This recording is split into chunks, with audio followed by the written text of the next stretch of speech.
Part of finishing knit projects is learning how to sew a tidy seam. Mattress stitch is a fantastic way to invisibly seam two pieces of stockinette stitch or ribbing together.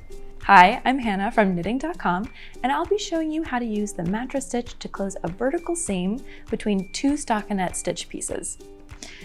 When seaming knits, you'll either be using a long yarn tail from one of your pieces or a fresh yarn strand in your project yarn. I'll be using a piece of yarn that's in a contrast color so you can see all the steps super clearly. You'll also need a darning needle or yarn needle with an eye large enough to thread your yarn through. That's it. If you're ready, let's get started.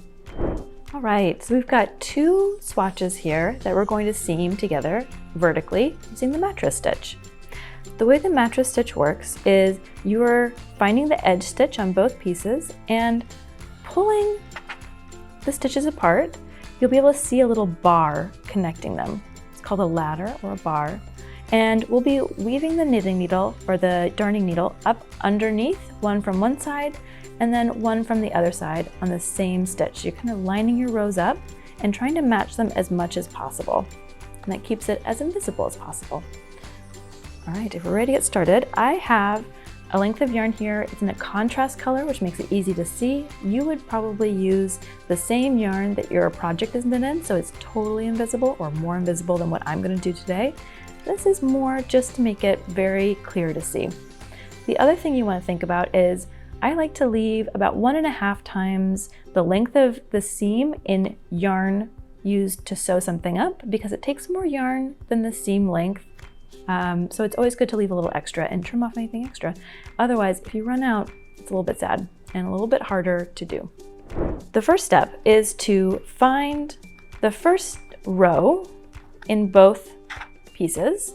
So for me, I'm going to start on the right side because I'm a right-handed knitter. If you are a lefty, you can start on the left side, it doesn't matter.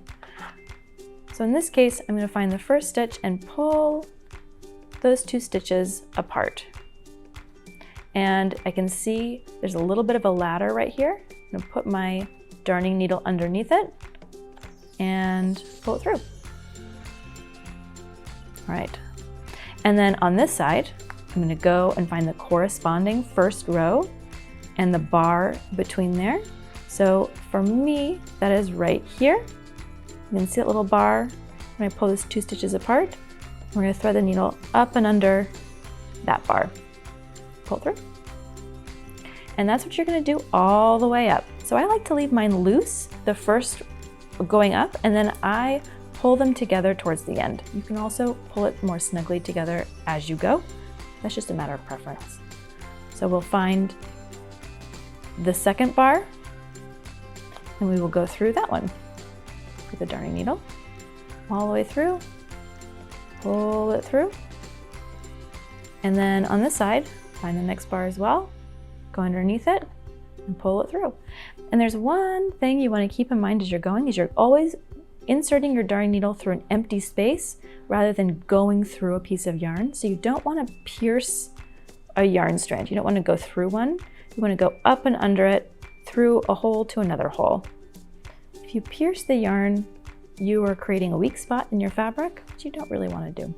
So again, we're going to find that same stitch on this side, go up through it, draw it through.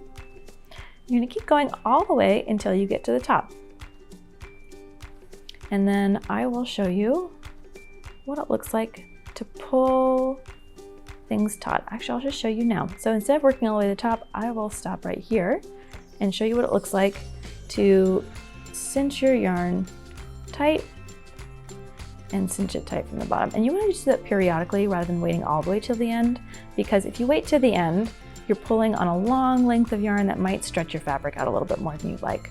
So you can see there is a seam there, and on the back side, you've got a raised ridge where you've sewn through that bar and left the first stitch of each row to the back. So it is a little bit of a chunky seam, but it is a very sturdy one and also really easy to undo. So if you ever want to unravel something, you can just snip that stitch and then pull that yarn all the way out, and it basically unzips your whole seam in one go. And that is how to do mattress stitch. Now that you know how to make a tidy seam, you'll be able to finish all sorts of projects with side seams like sweaters or pillows. If you found this tutorial helpful, be sure to click the thumbs up and leave a comment down below. Subscribe to knitting.com if you'd like to stay in the loop and check out our other social media channels. Until next time, happy knitting!